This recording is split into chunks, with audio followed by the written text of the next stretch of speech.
Una serata romantica, magari per una cenetta o per vedere un film al cinema. Spesso per i neogenitori nei primi anni di vita dei figli si tratta di un miraggio, di un vecchio ricordo. Si è troppo presi dall'organizzazione tra lavoro, pappe e pannolini che si dimentica il tempo per la vita di coppia. E così il comune di Montegrotto Terme ha deciso di pensare anche alle famiglie. L'idea è quella di aprire l'asilo nido comunale in notturna, appuntamento il venerdì sera da fine ottobre a fine luglio. Il servizio, come dicevo prima, è totalmente gratuito per gli utenti del nostro micronido, questo anche per andare incontro ovviamente a chi non ha una capienza economica particolarmente importante, ma ovviamente quindi può usufruire del nostro servizio, oppure per quelle persone che non hanno parenti a disposizione, considerato che oggi il mondo del lavoro è basato sulla mobilità e quindi tante volte sei costretto a spostarti, chi non ha parenti che possano in qualche maniera aiutare le famiglie, qui trovano una sponda.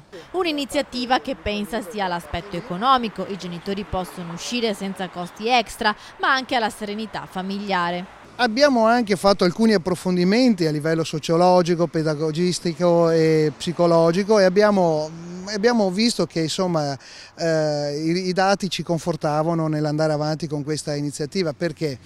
Ma perché soprattutto noi sappiamo che un bambino cresce felice in un ambiente felice, in un contesto familiare anche felice, e quindi l'affettività genitoriale è una cosa molto importante. E mentre mamma e papà si rilassano in libera uscita, anche per i piccoli la serata non è da meno. I cancelli del nido, la casa dei folletti, aprono alle 19:30, il servizio dura fino alle 23. C'è il momento dei giochi, la lettura delle favole, delle canzoncine, poi spuntino con latte e biscotti, cambio pannolino e pigiamino e poi tutti a nanna fino a quando mamma e papà non tornano, e così i sogni d'oro possono continuare nella culla a casa.